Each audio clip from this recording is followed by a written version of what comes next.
দুনিয়ার মধ্যে তুমি চলতেছো, যেই কাজই করো না কেন আমি আল্লাহ তাআলার স্মরণ রাখবা, তাহলে তোমার দ্বারা গুনাহ হওয়া সম্ভব হবে না। আল্লাহ রাব্বুল আলামিন বলে, বান্দা তুমি বান্দারে আমি এত ভালোবাসা বানাইলাম, ফেরেশতারাও তোমাদের বানানোর জন্য, তোমাদের যখন বানাইতে চাইছিলাম ফেরেশতারাও নিষেধ করছি আল্লাহ বানায়েন না। আল্লাহ তাআলা ফেরেশতারাও নিষেধ করছিল।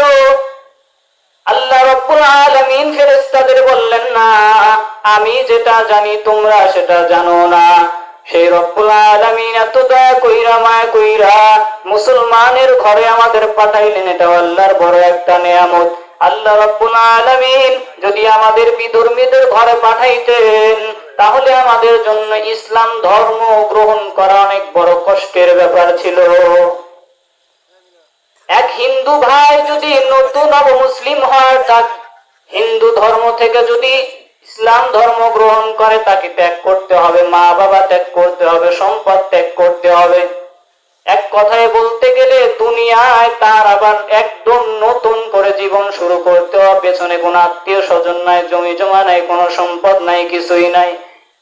অথচ আল্লাহ রাব্বুল আলামিন আমাদের দয়া কইরা মায়া কইরা মুসলমানের ঘরে পাঠায়া দিলেন, এত সহজ কইরা দিলেন আমাদের জন্য। আখির জামানার নবীর উম্মত বানাইয়া পাঠাইলেন। অন্য অন্য নবীরা পর্যন্ত এই নবীর উম্মত হওয়ার জন্য আল্লাহর কাছে আকুতি মিনতি করছে, আল্লাহ শেষ নবীর উম্মত হিসেবে কবুল করো। আল্লাহ তাআলার কাছে আমরা কত ভাগ্যবান বান্দা যে আল্লাহ রাব্বুল আলামিন আমাদেরকে দয়া কইরা মায়া কইরা মুসলমানের ঘরে পাঠায়া দিলেন। আল্লাহ রাব্বুল আলামিন আমাদের যে মুসলমানের ঘরে পাঠাইলেন, এমনি পাঠায় নাই। আল্লাহ তাআলা এত সহজ করে দেওয়ার পরে আল্লাহ বলতেছেন, ও বান্দা দুনিয়ায় যে কাজই করো না কেন, সব কাজের ক্ষেত্রে আমি আল্লাহ তাআলাকে ভয় করবা।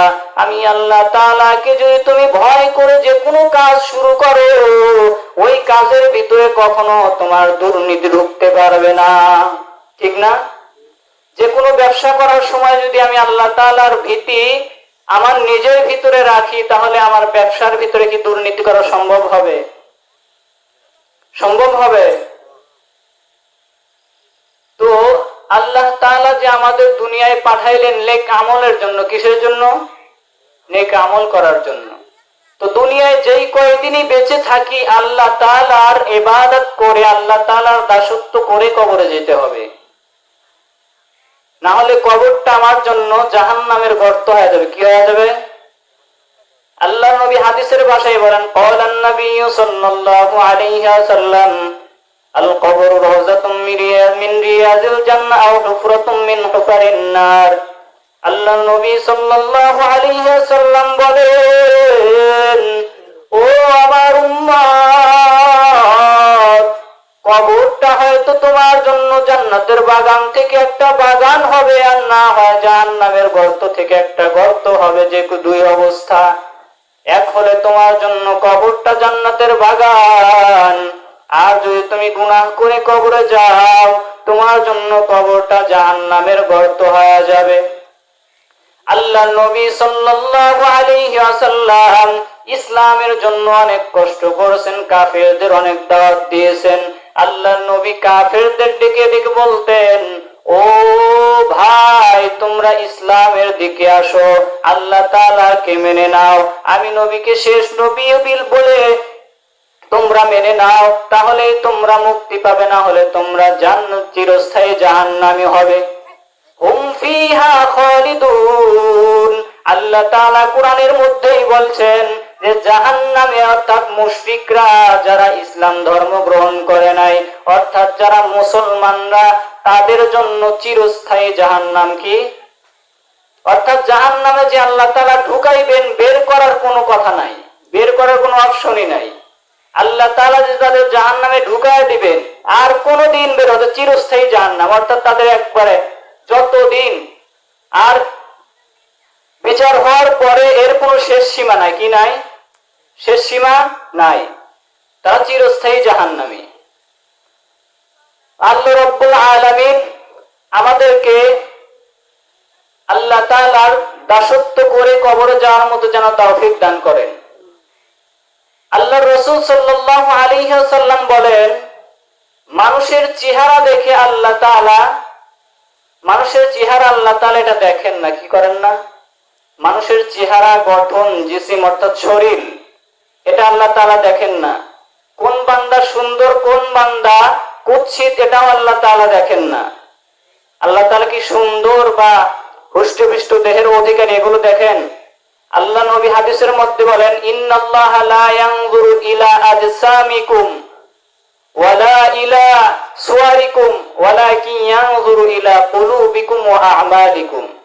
আল্লাহ নবী বলেন যে আল্লাহ তাআলা কে কত বড় শরীরের অধিকারী, দেহের অধিকারী, এটা আল্লাহ দেখেন না। আল্লাহ তাআলা এটাও দেখেন না যে কে কত সুন্দর, কে ফর্সা, কে কালো, কে কত সুন্দর, এটাও আল্লাহ দেখেন না। আল্লাহ তাআলা কি দেখেন? আল্লাহর নবী বলেন, ওয়ালাকিন ইয়ানজুরু ইলা কুলুবিকুম ওয়া আ'মালিকুম।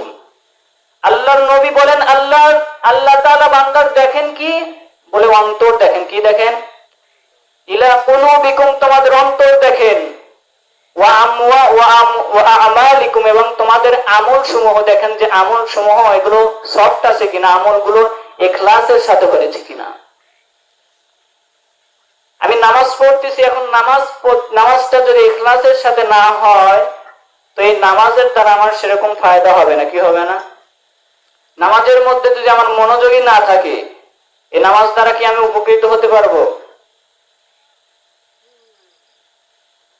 আল্লাহ তাআলা পবিত্র কোরআনে বলছেন, ইন্নাস সালাতা তানহা আনিল ফাহশাই ওয়াল মুনকার, যে নামাজ ফাহিশা এবং আল্লাহ তাআলা যেগুলো কাজ অপছন্দ করেন সেগুলো কাজ থেকে নামাজ বিরত রাখে।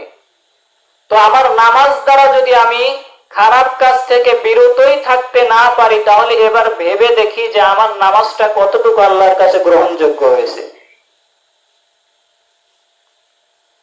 তো আল্লাহ রাব্বুল আলামিন আমাদেরকে পরীক্ষা করার জন্য পাঠাইছেন। তো মৃত্যু আমাদের সামনে, মৃত্যু আসবে, মৃত্যু হবে। কোন বিধর্মী যত বড়ই লোক হোক না কেন, ধনী হোক না কেন, যেই হোক না কেন, আল্লাহকে মানুষ অস্বীকার করে না। আচ্ছা, বিধর্মী আল্লাহকে স্বীকার করে না? অস্বীকার করে। কিন্তু মৃত্যুকে কি অস্বীকার করছে? জমিনে শুনছেন? কোন বিধর্মীও মৃত্যুকে অস্বীকার করতে পারে না। আল্লাহকে অস্বীকার করে কিন্তু মৃত্যুকে অস্বীকার করে না। মানুষ ডায়াবেটিসের ভয়ে মিষ্টি খায় না। কি খায় না? ডায়াবেটিসের ভয়ে মিষ্টি খায় না, কিন্তু জাহান্নামের ভয়ে অন্যের হক খাওয়া বাদ দেয় না। কথা কয় না? মানুষ ডায়াবেটিসের ভয়ে মিষ্টি খায় না, অথচ জাহান্নামের ভয়ে অন্যের হক মেরে খাওয়া বাদ দেয় না। হাসরের ময়দানে আমাদের সবাইকে উঠতে হবে। তো আল্লাহ রাব্বুল আলামিন যখন জিজ্ঞেস করবে যে বান্দা নামাজ পড়ো নাই, বলে আল্লাহ সময় পাই নাই, রোজা রাখো নাই, বলে আল্লাহ অসুস্থ ছিলাম, তো আল্লাহ তাআলা তখন বলবেন, এরকমও হতে পারে যে আল্লাহ তাআলা হযরত আইয়ুব আলাইহিস সালামকে দেখায়া দিবেন যে তুমি কি আমার নবী আইয়ুবের চেয়ে বেশি অসুস্থ ছিলা, নামাজ পড়ো নাই, রোজা রাখো নাই, এতই ব্যস্ততা ছিল তোমার চাইতে হাজারো ব্যস্ততা নিয়ে যারা আমার প্রকৃত বান্দা, যারা আমাকে ভয় করতো, তারা নামাজও ছাড়ে নাই, রোজাও ছাড়ে নাই, ব্যবসাও করছে, দুনিয়াবি কাজ কর্ম সব এ টু জেড সবগুলাই করছে, কিন্তু আমার নামাজও বাদ দেয় নাই, রোজাও বাদ দেয় নাই, ফরজ বিধান যেগুলো আছে সেগুলো তো আদায় করছেই, বরং আরো নফল এর সাথে সম্পৃক্ত করছে। সুবহানাল্লাহ। তো আল্লাহ রাব্বুল আলামিন আমাদেরকে পরীক্ষার জন্য পাঠাইলেন। তো আমরা যদি ঠিকভাবে পরীক্ষার হলে লিখতে না পারি, রেজাল্টটাও তেমনই আসবে। পরীক্ষার হলে যেমন লিখবো রেজাল্টটাও তেমনই হবে। তো আল্লাহর এক ওলি জুনায়েদ বাগদাদি, নাম কি? জুনায়েদ বাগদাদি রাহমাতুল্লাহ, তিনি আল্লাহ তাআলার অনেক বড় একজন ওলি ছিলেন। তাদের ভিতরে আল্লাহ তাআলার ভয় অনেক ছিল। আল্লাহর আরেকজন বান্দা বাইজিদ বুস্তামি, নাম কি? তো বাইজিদ বুস্তামি রাহমাতুল্লাহ আলাইহি মৃত্যুবরণ করছেন। আল্লাহর একজন প্রিয় বান্দা হযরত বাইজিদ বুস্তামি রহমাতুল্লাহি আলাইহি আল্লাহ তাআলার ডাকে সাড়া দিয়ে চলে গেলেন। আল্লাহর বান্দা আল্লাহ তাআলার ডাকে সাড়া দিয়ে চলে যাওয়ার কিছুদিন পর যখন তাকে কবরস্থ করার পর, কবরস্থ করে যখন মানুষ চলে আসলেন, কিছুদিন পর আল্লাহর এক বান্দা বাইজিদ বুস্তামিকে স্বপ্নে যোগে দেখছেন। স্বপ্নের মধ্যে দেখা বাইজিদ বুস্তামিকে জিজ্ঞেস করছেন, ও আল্লাহর বান্দা, আল্লাহ তাআলা তোমার সাথে কেমন আচরণ করতেছেন? বাইজিদ বুস্তামি রহমাতুল্লাহ আলাইহি ওই লোকের জবাব দিয়ে বলে, ও ভাই, আল্লাহ রাব্বুল আলামিন আমাকে বলল, বাইজিদ কি আমল করেছো, আমি আল্লাহর জন্য কি নিয়ে এসেছো, তুমি এখন আমার সামনে পেশ করো। বাইজিদ বুস্তামি রহমাতুল্লাহি আলাইহি বলেন, স্বপ্ন যোগে যে দেখছে ওই ব্যক্তির ডাক দিয়ে বলতেছে, আল্লাহ তাআলা যখন আমার এটা বললেন যে, ও বাইজিদ কি নিয়ে আসছো আমার জন্য, আমার সামনে পেশ করো। আল্লাহু আকবার, আল্লাহু আকবার। বাইজিদ বুস্তামি রহমাতুল্লাহি আলাইহি বলেন, ও আল্লাহ, এমন কোন আমল আমি করতে পারি নাই যে আমলটা আপনার সামনে আমি পেশ করব। নামাজ পড়ছি, কিন্তু নামাজটা আপনার কাছে গ্রহণযোগ্য হয়েছে কি না হয়েছে আমি বাইজিদের জানা নাই। ও আল্লাহ, রোজাও তো অনেক রেখেছি, ফরজ রোজাও রাখলাম, নফলও রাখলাম, কিন্তু কোনটা আপনার কাছে গ্রহণযোগ্য হয়েছে আল্লাহ আমার জানা নাই। আল্লাহ তাআলাকে ডেকে বলে, ও আল্লাহ, আমি যে আপনি আল্লাহকে এক বলে স্বীকার করেছি, এইটা ছাড়া আমার কোনো আমল মনে হয় না আপনার কাছে গ্রহণযোগ্য হয়েছে। বাইজিদ বুস্তামি রাহমাতুল্লাহ আলাইহি বলেন, ও ভাই, যখন আল্লাহরে আমি এটা বললাম, আল্লাহ রাব্বুল আলামিন ডেকে বলে, ও বাইজিদ বুস্তামি, এটা তোমার নাজাতের জন্য যথেষ্ট নয়। তবে বাইজিদ, আল্লাহ রাব্বুল আলামিন ডাক দিয়ে বলে, বাইজিদ, তোমার একটা কাজে আমি আল্লাহ প্রচুর খুশি হয়েছি। আল্লাহ তাআলা অনেক খুশি হয়েছেন বাইজিদের একটা কাজে। বাইজিদ রহমাতুল্লাহি আলাইহি ডাক দিয়ে বলেন, ও আল্লাহ, সারা জীবন রোজা রাখলাম, যতগুলো রমজান পেয়েছি সব রোজা রেখেছি রে আল্লাহ। ও আল্লাহ, নামাজ একটু সারি নাই। আপনার কোন আমলটা, কোন কাজটা, আমি বাইজিদের কোন কাজটা আপনার কাছে এত পছন্দ হয়েছে একটু বলেন। আল্লাহ রাব্বুল আলামিন ডাক দিয়ে বলেন, ও বাইজিদ, একদিন শীতের সময়, শীতের মৌসুমে তুমি একটা বিড়ালের বাচ্চা রাস্তায় দেখতেছো যে শীতের মধ্যে কাতরাইতেছে। শীতের মধ্যে, শীতের কারণে বিড়ালটা যেন একদম জড়সড় হয়ে গেছে। তুমি বাইজিদ তখন কি করছিলা? আল্লাহ রাব্বুল আলামিন ডাক দিয়ে বলে, ও আল্লাহ, আমি ওই বিড়ালের বাচ্চাটা আমার সঙ্গে আমি নিয়ে আসলাম, নিয়ে এসে আমার কাঁথার ভিতরে ওই বিড়ালের স্থান আমার কাঁথার ভিতরে দিয়ে দিলাম, অর্থাৎ ওই বিড়ালকে আমি আমার কাঁথার মধ্যে শোয়াইয়া দিলাম। আল্লাহ রাব্বুল আলামিন ডাক দিয়ে বলে, বাইজিদ, এই কাজটাই আমি আল্লাহর কাছে অনেক পছন্দ হয়েছে। একটা বিড়ালের সাথে এত বড় দয়া করার জন্য আল্লাহ তাআলার কাছে এই কাজটা, একটা বিড়াল কিন্তু মানুষ না, একটা বিড়ালের উপকার করার জন্য আল্লাহ তাআলা এত খুশি হলেন। আমরা যদি মানুষের উপকার করি, এর চেয়ে আল্লাহ কম খুশি হবেন না বেশি খুশি হবেন?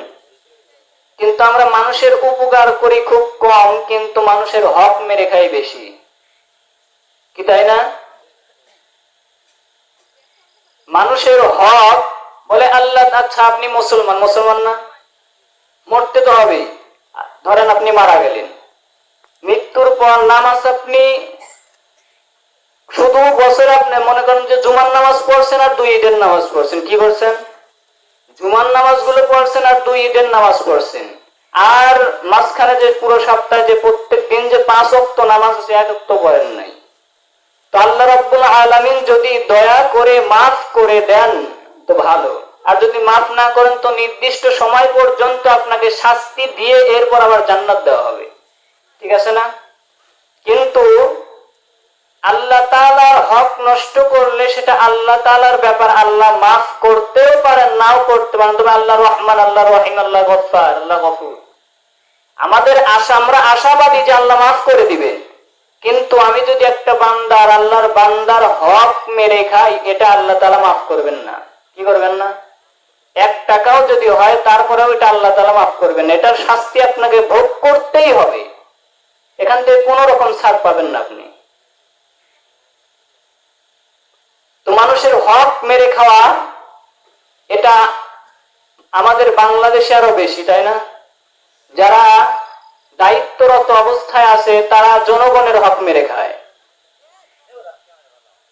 না?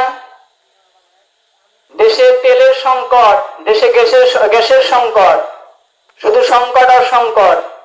আগে ছিল তেল 60 টাকা 65 টাকা লিটার, এখন হয়েছে 110 টাকা 20 টাকা, পাম্পেই বিক্রি হচ্ছে। তার উন্নতি হয়েছে না? তো আল্লাহ তাআলা আমাদের এই ফিতনা থেকে, মানুষের হক মারা থেকে বাঁচার মতো তৌফিক দান করুন। তো আমাদের মৃত্যুবরণ যে করতে হবে, আল্লাহ তাআলা যখনই কোনো কাজ করেন আল্লাহ তাআলা বলেন কুন হয়ে যাও, ফায়াকুন, অতঃপর হয়ে যায়। আল্লাহ তাআলা এই কথা পবিত্র কোরআনেই বলে দিয়েছেন,